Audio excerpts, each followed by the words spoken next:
าวสวยเขาจะไปกินชินจูกุ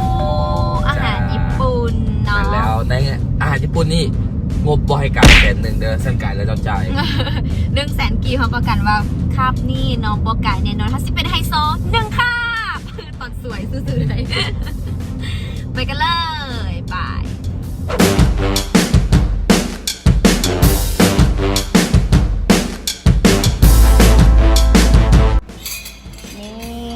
และ2ชุดนี้แมนเซต19,000 กีบเนาะเซต19,000 กีบกับซีมีข้าวปั้น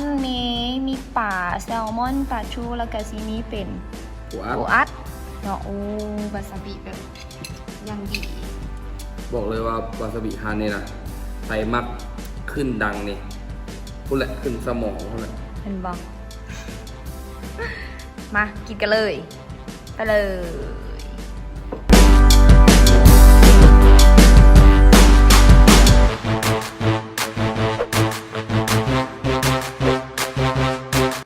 อิ่วหลายๆแล้วเขาจะปรุงก็แตกหลาย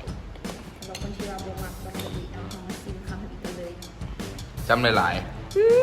ายพอปะ1 2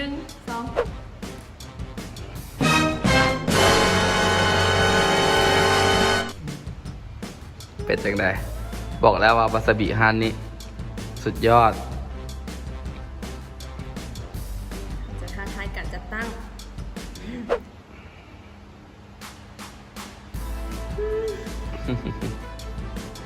เป็นยังมาตอนนี้ขึ้นดังสุดแพงว้าวเนาะอันนี้ก็คือเซต29,000ลงโต๊ะแล้วก็จะมีสลัด3 ถ้วยแล้วก็มีข้าวผัด1แล้วก็น้ำซุปนี่น้ำซุปเป็นน้ำซุปสาลายใส่เต้าหู้ประมาณนี้แล้วก็จะมีของหวานให้บ้องเราเป็นมะม่วงแล้วก็น้ำอย่างน้ำซาเย็นเนาะเบิดไปแล้วเสิ่งเงินมากินต่อเลยดีกว่าไปเลยจำหลายแล้วมึงกินน้ำตาแตกสรุปให้ดูว่าเบิร์ตโตนี้เท่าไหร่เบิร์ตโตนี่ก็คือเท่าไหร่บ้างนับไปเท่าละน้อยสุด29,000นึงมีตัวใดๆ29,000 29,000มี1 2 3 4 5 6เนาะแล้ว19,000ก็คือจานนี้โอเคมีข้าวปั้นมีป่ามีปูอัดเนาะกินไปแล้ว2 ตอนได้เนี่ย3 ตอนงบอาหารเสริมของเขามื้อนี้น่าจะบวกเกิน50,000ขั้นเกินก็เกินน้อยนึงลองไปบวกกันเบิ่งเนาะ19,000บวกกัน2เดือนแล้วก็บวก29,000ประมาณ70,000แมนประมาณนั้นเนาะคือว่าคุ้มคนละ35,000ออกกันแซ่บมาได้กินข้าว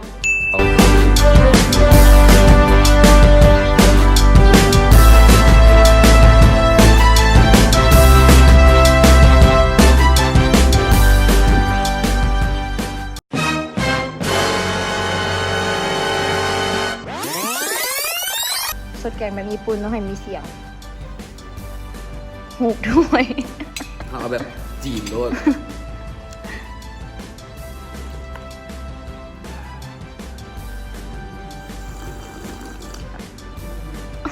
เป๊ะว่ะ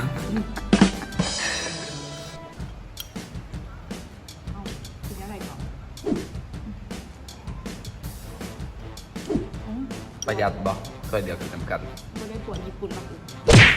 ที่เข้าใช่ไหมถึงโบเป็นถ้าเอาอยู่สังเกียงเดี๋ยวก็เป็นหลังจากที่กินเซต19ไป2เซตเลยเซต29ไปแล้ว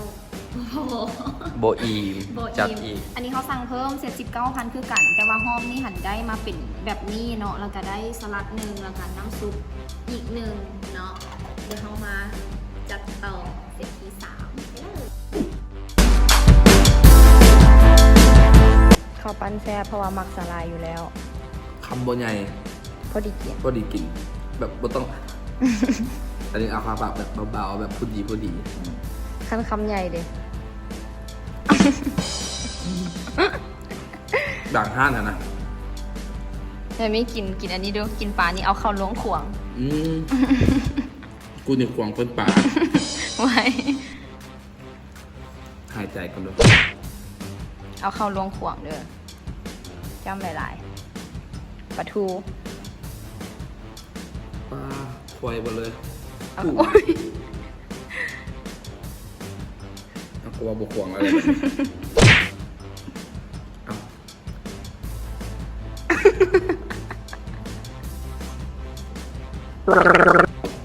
เซ็ตบินมาแล้ว เท่าไหร่ จะว่าเท่าไหร่เอา 80,000เพราะว่าเขากินเซต19.3เซต91 อุ้ยเดี๋ยวจะให้เบิ้งบฮอตแสน เอาแล้วคอยว่าเขาแสนอยู่ใส่คอย 86,000 80,000 กีบ 86,000 โคตรคุ้มเลย เหลืออีกได้ไงกินโรเบิร์ตมีสุด19,000 1 สุด19,001สุด19,003สุดสั่งหลายจนลืม